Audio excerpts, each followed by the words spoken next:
Well, hi everybody. My name is Aprajita. I hope you all are doing great and सबके exams की preparation बढ़िया चल रही है. सो गाइज, इस वीडियो के साथ हम लोग एमसीक्यू स्टार्ट करेंगे. सो यार, without wasting any more time हम एमसीक्यूज को जल्दी से स्टार्ट कर देते हैं. आपके चैप्टर नंबर 6 से है ये एमसीक्यू, जो है पॉलिटिकल पार्टीज, आपकी सिविक्स की बुक से. सो गाइज, हम अपने फर्स्ट क्वेश्चन के साथ सामने आ गए हैं. So we gonna get started. Okay, so यार, what percentage of seats does a political party need to win in the Lok Sabha in order to be recognised as a national party? अब guys, इस question को समझाने से पहले मैं आपको बता दूं कि चैप्टर्स जरूर पढ़ लेना सारे के सारे. ऑब्वियसली बात है, पढ़ोगे ही, बट अगर समझ नहीं आ रहा है तो यार, टॉपिक जिंदाबाद, मेरे सारे टॉपिक्स हैं, डोंट वरी, आप उसको पढ़िएगा. साथ साथ क्वेश्चन आंसर्स भी बना रखे हैं, एमसीक्यूज, दे गोना लाइक बहुत ज्यादा काम आने वाले हैं. ठीक है, सो आई प्रिस्क्राइब यू कि यार सबसे पहले चैप्टर्स इन सबको अच्छे से समझना, फिर जाके ये करना, वरना बिल्कुल कुछ समझ नहीं आएगा. ओके, सो यार, इस क्वेश्चन के अंदर क्या बता रखा है, बेसिकली जो पॉलिटिकल पार्टी होती है, अगर आपको नेशनल पॉलिटिकल पार्टी का दर्जा चाहिए, अगर आपको नेशनल स्टेटस चाहिए, तो आपको लोकसभा के अंदर कितनी सीट्स जीतनी पड़ती हैं. लोकसभा का एक इलेक्शन होता है नेशनल पार्टीज के लिए, अगर आपको बनना है तो ये आपको याद रखना है कि जो वोट्स होते हैं वो एटलीस्ट 6 चाहिए होते हैं वोट्स, और 4 चाहिए होते हैं सीट्स. ठीक है, 4 सीट्स और 6 वोट्स के हिसाब से, और वो 4 जो सीट होंगे वो आप 4 स्टेट्स में जीत लो तो चलेगा. मतलब आपके पास 4 स्टेट्स हैं, 4 सीट्स जीतने के लिए. ठीक है, सो सीट हमको 4 चाहिए और वोट्स हमको 6 चाहिए एक नेशनल पार्टी का दर्जा लेने के लिए. ओके, सेकेंड आ गया गाइस हमारा question, those parties that lose in the election play a role of. Okay, जो पार्टीज जीतती नहीं है और इलेक्शन में हार जाती हैं, उन्हें क्या बोला जाता है? सबसे पहले है ruling party. No, ruling party उसे बोला जाता है जो जीत जाती है, जो गवर्नमेंट बना लेती है पार्टी. डिक्टेटोरियल पार्टी, बेसिकली ऐसी पार्टी जो बहुत ज्यादा अनऑथराइज्ड, अनडेमोक्रेटिक वे में, बड़ी बुरी तरीके से, क्रूअल वेज में अपने प्रजा के ऊपर राज कर रही. डिक्टेटोरियल पार्टी मतलब बड़ी अनडेमोक्रेटिक पार्टी है. ठीक है, रेवोल्यूशनरी पार्टी, कैसे रेवोल्यूशनरी सोशलिस्ट पार्टी जो हमारे भारत में मौजूद है, 1930 के बाद बनी थी ये वो पार्टी है जो एक चेंज चाहती है, एक अलग फंडामेंटल चेंज लाना चाहती है. ठीक है, तो जो सही आंसर है वो है ऑपोजिशन पार्टी. ठीक है, ये हमने समझाया भी था. ऑपोजिशन पार्टी वो होती है जो एक विरोधी दल कहलाती है, जो एक क्लैश या फिर कॉन्फ्लिक्टिंग दल भी कहलाती है, जिसको जो पार्टी जीत रही होती है उसकी खुशियां इससे बर्दाश्त नहीं होती है, तो जो जीत जाता है और जो हार जाता है वो ऑपोजिशनल कहलाता है. ओके, और ऐसी बहुत सारी पार्टीज होती हैं. तो थर्ड क्वेश्चन है हमारा, approximately how many parties are registered with election commission of India? Election commission of India के साथ कितनी पार्टीज रजिस्टर्ड हैं? सो आंसर होगा 750 पार्टीज. 750 पार्टीज गाइज हमारे इलेक्शन कमीशन ऑफ इंडिया के साथ रजिस्टर्ड है. 6 पार्टी नेशनल का दर्जा लेके बैठी है, और 276 पार्टीज अनरिकॉग्नाइज्ड मानी जाती है, और 57 पार्टी स्टेट पार्टियां कहलाती हैं. तो भाई ये हमारा कुछ ऐसे आंकड़ा बैठा है, कुछ स्टेट है, कुछ नेशनल है, कुछ अनरिकॉग्नाइज्ड है, कुछ रिकॉग्नाइज्ड है. Okay, so total is 750 recognised parties are there in state election commission of India. Election commission of India, ECI. Okay, fourth question है, system in which only one party is allowed to control and run the government is called. तो guys, ऐसा एक party का नाम बताना है हमको. उस पार्टी को क्या बोला जाता है जो अकेले ही सरकार को कंट्रोल करती है और सरकार चलाती है या एक देश को चलाती है.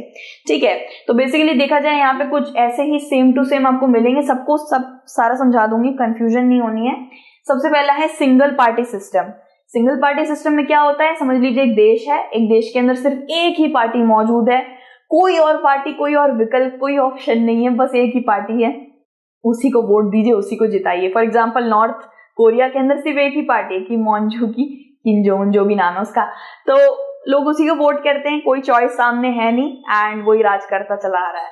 ठीक है, सो टोटलिटेरियन रेजिम क्या होता है, बेसिकली एक ऐसा रेजिम, ऐसे देश को इस तरीके से चलाना जहां पे बहुत ही ज्यादा क्रूअल्टी है, जहां पे आप किसी की प्राइवेट लाइफ को पूरा तहस नहस कर रहे हो, बहुत ज्यादा बुरी तरीके से पार्टी ये चलाती है अपने देश को. टोटलिटेरियन, पूरी तरीके से टोटल पावर इसके हाथ में है. Okay, monoparty system. Monoparty system क्या होता है, एक ऐसी पार्टी जो गवर्नमेंट फॉर्म करके बैठी है और वहां पे वो कोई भी बाकी पार्टीज बिल्कुल फॉरबिडन है, मतलब कोई और पार्टी नहीं आ सकती, सिर्फ एक ही पार्टी देगी, ठीक है। लेकिन हम जिसकी बात कर रहे हैं वो पार्टी है वन पार्टी सिस्टम, यानी कि और भी पार्टीज हैं एक देश के अंदर, लेकिन ये एक ही पार्टी है जो जीतती है और फॉर्म करके बैठी है गवर्नमेंट। बाकियों में कोई पार्टीज है ही नहीं, कोई और पॉलिटिकल पार्टी का नामो निशान नहीं है। लेकिन वन पार्टी सिस्टम में एक ही पार्टी बार बार आती रहती है, एक ही पार्टी कंट्रोल करती है। तो इसमें एक छोटा सा डिफरेंस है। One party, only one party is allowed to control the government, वहां पे आप सीधा लगा देना one party system. Okay, so fifth question है, in which country of North America do the member and supporters of a party choose its election candidates. तो North America, you know, it's a continent and इसके अंदर बहुत सारे states आते हैं, actually sorry state नहीं, countries आते हैं। तो कंट्रीज जैसे कि कनाडा, मेक्सिको, ग्रीनलैंड, यूएसए, ये चारों के चारों ही नॉर्थ अमेरिका के ही कंट्रीज हैं।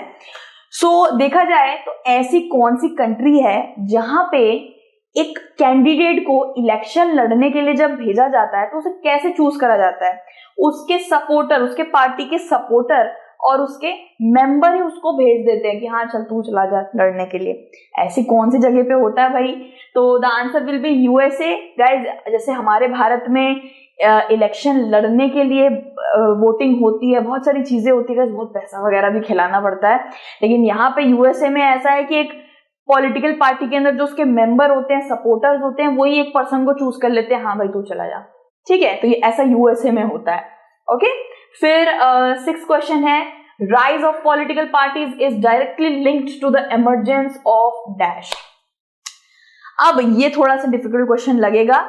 बेसिकली यहाँ पे हम इन सबको सबसे पहले समझते हैं। रिप्रेजेंटेटिव डेमोक्रेसी का क्या मतलब होता है? एक ऐसा लोकतांत्रिक देश जहां पे विधायक जो होते हैं ना, रिप्रेजेंटेटिव्स, जिनको हम चुनते हैं एक एक इलाके से, हम उन्हें चुन रहे हैं, क्यों चुन रहे हैं? जिससे वो हमारी पॉलिसीज, हमारी बातों को सामने रखे सरकार के, है ना, या फिर आगे जाके सरकार बना ले, ठीक है। तो ये जो विधायक होते हैं, रिप्रेजेंटेटिव बोला जाता है जिनको, ये पॉलिटिकल पार्टी से ही तो आते हैं। तो representatives are directly linked to a political party. तो ये हमारा आंसर होगा कि एक रिप्रेजेंटेटिव एक पॉलिटिकल पार्टी से डायरेक्टली लिंक्ड होता है। ऑब्वियसली बात है, कोई ऐसे विधायक थोड़ी ना आ गया हाँ मुझे वोट दे दो, वो किसी पार्टी से तो होगा, भारतीय जनता पार्टी से होगा, आम आदमी पार्टी से होगा, किसी पार्टी को तो वो रिप्रेजेंट कर रहा होगा, that's why he is known as a representative. Okay, answer ये हो गया। बाकियों के बता देती हूँ गाइस। ऑटोक्रेटिक रेजिम का क्या होता है? ऑटोक्रेटिक रेजिम का क्या मतलब होता है? जहां पे एक पूरे स्टेट को एक ही बंदा संभाल रहा है, सारी पावर स्टेट की उस एक ही बंदे के हाथ में है, उसको कहते हैं autocratic regime.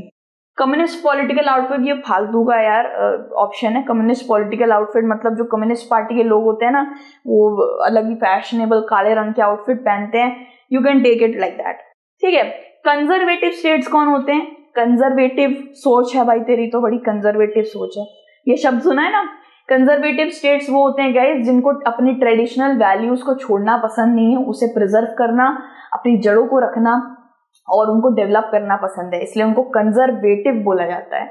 Okay, so answer हमारा पहले ही मिल गया, रिप्रेजेंटेटिव टोटली एक पॉलिटिकल पार्टी से लिंक्ड होते हैं। सेवेंथ, जब आपको कोई क्वेश्चन समझ नहीं आ रहा उसको एकदम काट काट के तोड़ के जोड़, मतलब समझने की कोशिश करो, आ जाएगा।